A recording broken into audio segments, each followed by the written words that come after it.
Dear friends, welcome back to Janaki Tutorials. So today we will discuss about UGC NET 2023 question paper, that is December shift to question paper analysis, unit 2 research aptitude. So last ಕ್ಲಾಸಲ್ಲಿ ನಾನು previous ವೀಡಿಯೋಸ್ನ ಮಾಡಿದ್ದೀನಿ. ಅದರಲ್ಲಿ chapter 1 related all questions ಕೂಡ ಇದ್ದಾವೆ. ಒಂದು near 50+ ಕ್ವಶನ್ಸ್ನ solve ಮಾಡಿದ್ದೀನಿ.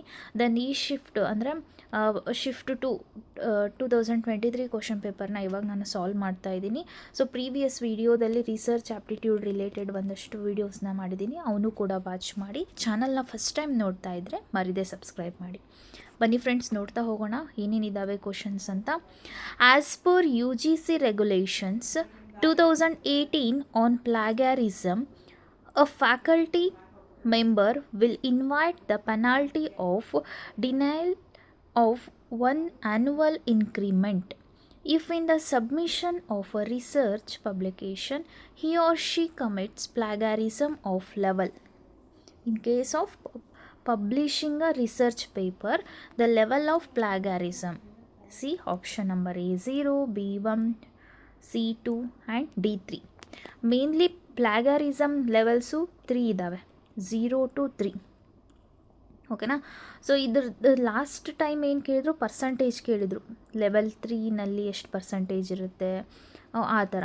So ಈ ಟೈಮ್ ಏನು ಕೇಳಿದ್ದಾರೆ, ರಿಸರ್ಚ್ ಪೇಪರ್ಸ್ನ ಪಬ್ಲಿಕೇಶನ್ ಸಬ್ಮಿಷನ್ ಮಾಡ್ತಿರ್ಬೇಕಾದ್ರೆ ಪ್ಲಾಗ್ಯಾರಿಸಮ್ ಲೆವೆಲ್ ಎಷ್ಟಿರುತ್ತೆ ಕಮಿಟ್ ಆದರೆ ಅಂತ ಹೇಳಿ. ಹೌದಾ. So answer is option number 3, that is 2. ಏನಂದರೆ ಇಲ್ಲಿದೆ ನೋಡಿರಿ, ಸಿಮಿಲರ್ ಅಬೋವ್ ದ 10% to 40%. ಅಂದರೆ ಫಸ್ಟ್ ಲೆವೆಲಲ್ಲಿ 10 to 40%, ಸೆಕೆಂಡ್ ಲೆವೆಲಲ್ಲಿ 40 to 60%, ಆ್ಯಂಡ್ ಥರ್ಡ್ ಲೆವೆಲಲ್ಲಿ it is in the form of above 60% ಅಂತ ಹೇಳಿ. ಓಕೆ. ಇದೇನಿದೆ ಇದೆಲ್ಲ 40 to 60, between 40 to 60 is related to publications of shall not allowed to the publish any work in for minimum 2 years ಅಂತಂದು ಹೇಳಿದೆ ಅಲ್ಲ. So ಇದಕ್ಕೆ use ಆಗುತ್ತೆ. Next question, a students test would be useful in option number A, testing the significance of difference of 2 sample means, testing the stationary of time series, testing the significance of correlation coefficients, testing the significance of regression coefficients, testing the goodness of fit of model. See, in a t test which is useful ಅಂತ ಕೇಳಿದ್ದಾರೆ. ಹೌದಾ. ಯಾವ ಟೆಸ್ಟನ್ನು ನಾವು use ಮಾಡ್ತೀವಿ T ಟೆಸ್ಟಲ್ಲಿ ಅಂತ. So ಇಲ್ಲಿ answer ಏನಾಗ್ಬೋದು ಅಂದರೆ, ಒಂದು testing the significance difference of 2 samples is right. ಓಕೆನಾ. ಇದು ರೈಟ್ ಆಗುತ್ತೆ. Testing the stationarity of time series doubt so. ಸೊ ಇದಾಗಲ್ಲ, ನಾನಂತರೂ ಕೇಳಿಲ್ಲ ಇದನ್ನು. ಸೊ ಇದಾಗಲ್ಲ ಅನ್ನಿಸ್ತದ. ಅಂದರೆ ಬಿ ಆಪ್ಷನ್ ಇಲ್ಲ. ಸೊ ಬಿ ಆಪ್ಷನ್ ಇಲ್ಲ ಅಂದರೆ ಇಲ್ಲಿ ಇದೆ, ಲಾಸ್ಟ್ ಡಿನಲ್ಲೂ ಬಿ ಆಪ್ಷನ್ ಇದೆ. ಹಾಗಂದ್ರೆ ಆನ್ಸರ್ ಏನಾಗ್ಬೋದು, C is the right. Testing the significance of relation coefficient and testing the significance of regression coefficients are right. Testing goodness of fit ಅದು ಬೇರೆ ಟೆಸ್ಟಲ್ಲಿ ಬರುತ್ತೆ. ಹೌದಾ. ಸೊ ಹಂಗಂದರೆ answer is option number C. Next question, a dependent variable can be dichotomous, an independent variable can never be dichotomous. So ಇಲ್ಲಿ dichotomous ಬಗ್ಗೆ, dependent and independent variables ಬಗ್ಗೆ ಇಲ್ಲಿ ಹೇಳ್ತಿದ್ದಾರೆ. ಸೊ ಆನ್ಸರ್ ನೋಡ್ಬಿಡೋಣ ಡೈರೆಕ್ಟಾಗಿ. That is option number 3, 1 is right, 2 is wrong. So ಇಲ್ಲೇ ನೋಡಿರಿ ಎಕ್ಸ್ಪ್ಲನೇಷನ್ನ. A dependent variable can be dichotomous is right. A dependent variable which is variable being measured in an experiment can indeed be dichotomous. Dichotomous means having 2 possible values or categories. 2 possible value or categories are known as dichotomous. Okay. But in independent variable can never be dichotomous. Yes. ಅಂದರೆ ಇದು wrong ಇದೆ. ಈ dependent ಅಷ್ಟೇ ಡೈಕೋಟೋಮಸ್ ಆಗಿರುತ್ತೆ. Independent ಯಾವಾಗಲೂ ಏನಂದರೆ which is variable manipulated by the researcher can certainly be dichotomous. Let's say you are studying how different teaching methods effect a students. ಓಕೆನಾ. So ಇದು ಇಂಡಿಪೆಂಡೆಂಟ್ ಆಗಿರುತ್ತೆ, ಅದಕ್ಕೆ ಇದು ಡೈಕೋಟೋಮಸ್ ಆಗಲ್ಲ. ಡಿಪೆಂಡೆಂಟ್ ಇರೋದೆಲ್ಲ ಡೈಕೋಟೋಮಸ್ ಆಗಿರುತ್ತೆ. Next question, identify the types of longitudinal studies from the following. Longitudinal ಸ್ಟಡೀಸ್ನ find out ಮಾಡಬೇಕಂತೆ. Trend studies, cross sectional studies, panel studies, prospective studies. See the answer, that is option number 4. A, C, D are right. B ಅಲ್ಲ, cross sectional ಲಾಂಗಿಟ್ಯೂಡಿನಲ್ಗೆ ಸಂಬಂಧ ಇಲ್ಲ ರೀ, ಅದು wrong ಆಗುತ್ತೆ. ಬಿಟ್ಟರೆ trend, panel and prospectives are the longitudinal studies. ಓಕೆನಾ. Next question, in survey research the tendency of a respondent to answer in predictable ways independent of the question content refers to. Independent of a question. See the words independent of the questions content refers to experiment bias, measurement bias, response bias and psychosocial effect. ಇದು repeat ಆಗಿರೋ question. Answer is response bias. See independent of the question content ಏನಿದೆ ಅಂದರೆ respond ಇದೆ ನೋಡಿರಿ, respond to answer the predictable ways in independent question content is response bias. Okay. Next question. So next day first ಶಿಫ್ಟಲ್ಲಿ ನೋಡ್ತಾ ಹೋಗೋಣ ಕ್ವಶನ್ಸ್ನ. Identify the advantages of content analysis. Content analysis in advantages. It is a very transparent research method. It is often referred to favorably as an unobstructive method. It is highly flexible method.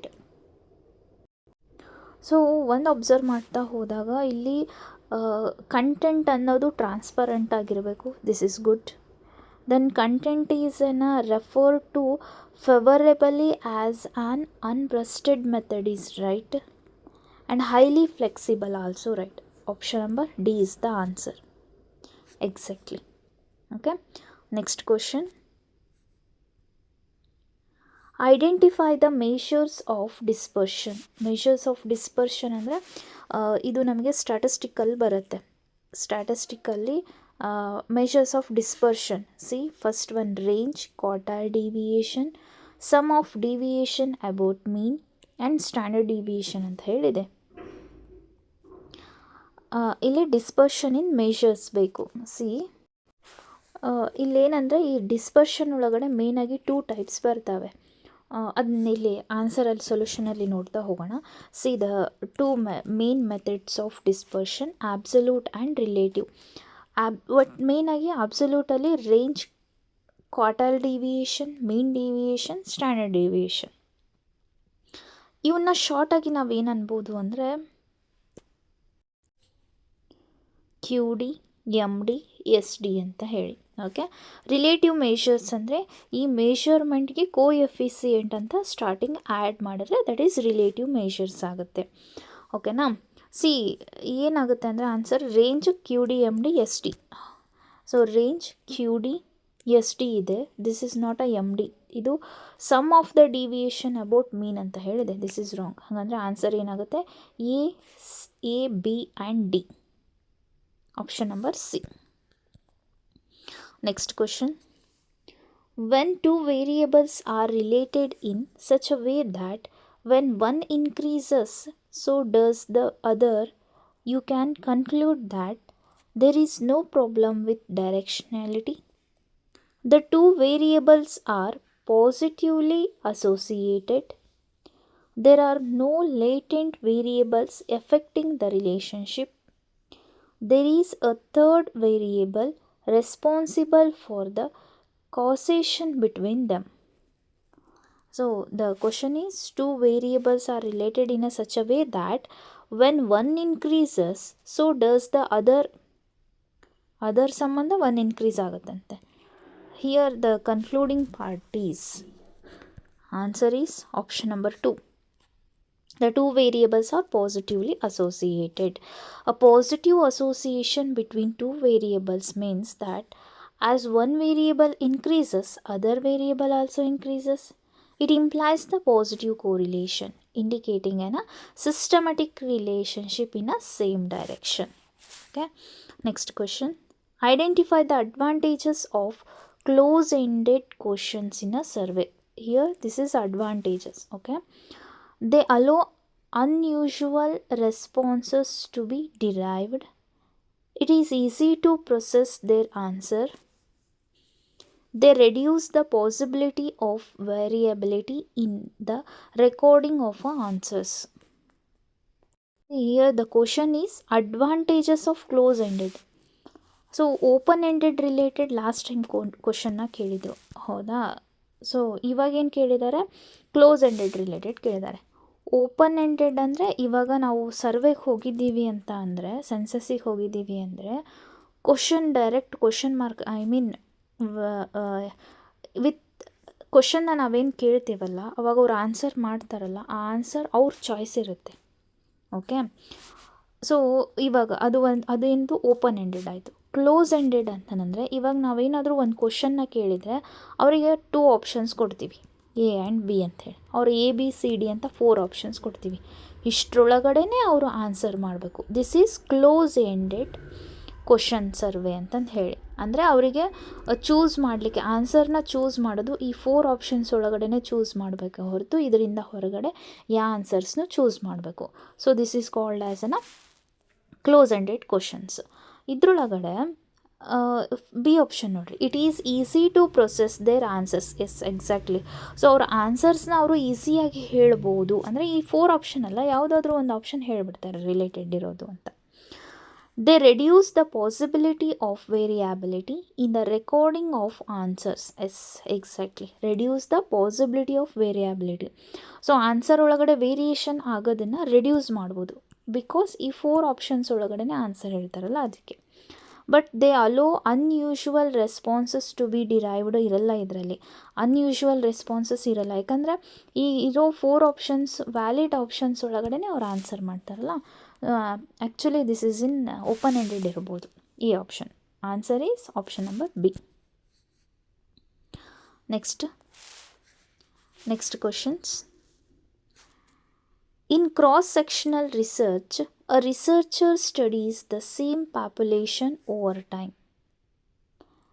In retrospective study, researcher relies on people's memories and recollections of the past. Retrospective study and cross-sectional research. Cross-sectional research ಅನ್ನೋ word already ಆಗಲೇ ಬಂದಿದೆ ಹೌದಾ. Longitudinal ಐತಲ್ಲ, this is not a longitudinal ಅಂತ ಅಲ್ಲಿ ಹೇಳಿದ್ವಿ. ಇವಾಗ answer ನೋಡ್ಬಿಡೋಣ ಡೈರೆಕ್ಟಾಗಿ. Option number 4 is the answer. That is first one is wrong. Over ಟೈಮ್ವರೆಗೂ ಸೇಮ್ ಇರಲ್ಲ ಇದು. This is not a long time ಹೌದಾ, ಆಗಲೇ ನೋಡಿದ್ದಂಗೆ. The retrospective study research relies on the people's memories and recollection of the past. Yes, exactly. Retrospective ಅಂದರೆ recollection of the past. Option A is wrong and B is right. The option number 4 is the correct answers. Next question. In naturalistic observation, the practice of dichotomous recording whether a behavior occurs or not constitutes cluster sampling, time interval sampling, 1 or 0 sampling, continuous real-time sampling. Answer is option number 3, 1 or 0 sampling. See, the naturalistic observations ಒಳಗಡೆ practice of dichotomous recording whether the behavior occurs or not. So this is called as 1 or 0 sampling because of this is a dichotomous recording. Okay, next question. According to UGC Regulation 2018 on plagiarism, the authorities of Higher Education Institute cannot take a suo motu notice and act of plagiarism. Plagiarism means the practice of taking someone else's work or ideas and passing them one's own. Plagiarism. See the answer. Option number 4 is the answer. That is 1 is wrong.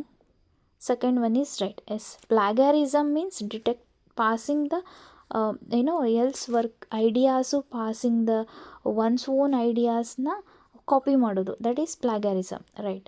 But ಇಲ್ಲಿ according to U G C regulation plagiarism ಇಲ್ಲಿ ಒಂದು word ಇದೆ ನೋಡ್ರಿ, act it is an authority, it is higher education is cannot ಅನ್ನೋ word ಇದೆ ನೋಡ್ರಿ. ಈ word ಬರಲಿಲ್ಲ ಅಂದಿದ್ರೆ ಇದು ರೈಟ್ ಆಗ್ತಿತ್ತು. Okay, next question. For a perfect normal distribution, the median would be equal to which of the following measures? Okay, median ಅಂದರೆ that is Q2 ಆಗಿರ್ಬೋದು, ಮಿಡಲ್ ಒನ್, ಹೌದಾ? ಸರಿ, ಇಲ್ಲಿ ಹೆಂಗೆ ಅಂದರೆ it is second quartile. Second quartile ಅಂತಂದರೆ Q2, ಕರೆಕ್ಟಾ? Q2 is also equals to median.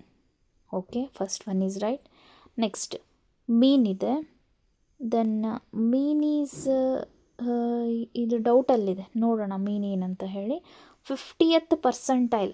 So percentile ಅಂದರೆ 100, ಕರೆಕ್ಟಾ? ಸೊ 50th ಅಂದರೆ middle one is known as 50th. So ಹಂಗಂದರೆ it is also equals to median. Yes, correct. Then mode ನೋಡೋಣ, wait ಮಾಡಿ. 5th decyl ಅಂತಂದು ಹೇಳಿದೆ. Decyl ಅಂದರೆ 10 ರೀ, 10 ಇರ್ತವೆ. 10ಅಲ್ಲಿ ಮಿಡಲ್ ಬರೋದೇ 5, ಹೌದಾ? ಹಾಗಾದರೆ 5th decile is also equals to median. So ನನಗೆ ಗೊತ್ತಿರೋ ಥರ A, C and E are the answer. A, C and E are the answer. So ಇಲ್ಲಿ ಅಬ್ಸರ್ವ್ ಮಾಡ್ತಾ ಬನ್ನಿ, ಒಂದೇನೆಂದರೆ ಎಕ್ಸಾಕ್ಟಾಗಿ ಪ್ರೂವ್ ಮಾಡಬೇಕು ಅಂದರೆ A, C, E are the answers. ಇಲ್ಲಿ ಆಪ್ಷನ್ನಲ್ಲಿ ಎಲ್ಲೂ ಎ, ಸಿ, ಇ ಅಂತ ಇಲ್ಲವೇ ಇಲ್ಲ, ಹೌದಾ? ಸೊ ಅದಕ್ಕೆ ನಾವೇನು ಮಾಡಬೇಕು, ಇವಾಗ ಫಸ್ಟು, ಸೆಕೆಂಡು, ಥರ್ಡು ಆನ್ಸರ್ ಅಂತ ಹೇಳಲಿಕ್ಕೆ ನಮ್ಮ ಕಡೆ ಆಗೋಲ್ಲ. ಬಿಕಾಸ್ ಆಫ್ ಈ ಥರ್ಡ್ ಒನ್ ಆನ್ಸರ್ ಅನ್ನೋಕ್ಕೆ ಇ ಈಸ್ ರೈಟ್ ಆನ್ಸರ್ ಆಗುತ್ತೆ. Option number 4 is the answer. ಓಕೆನಾ? See the next question. For which of the following P values of a test statistic null hypothesis is likely to be rejected?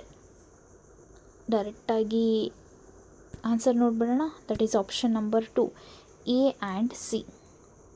2%, 0.38 of 2% and 2% are the null hypothesis likely to be rejected. Okay, next ಕ್ವಶನ್ನ next ಕ್ಲಾಸಲ್ಲಿ study ಮಾಡೋಣ. ಚಾನಲ್ನ skip ಮಾಡದೆ ನೋಡಿ, ಅದೇ ಥರ ನಮ್ಮ ಚಾನಲ್ನ ಸಬ್ಸ್ಕ್ರೈಬ್ ಮಾಡಿ. Thank you.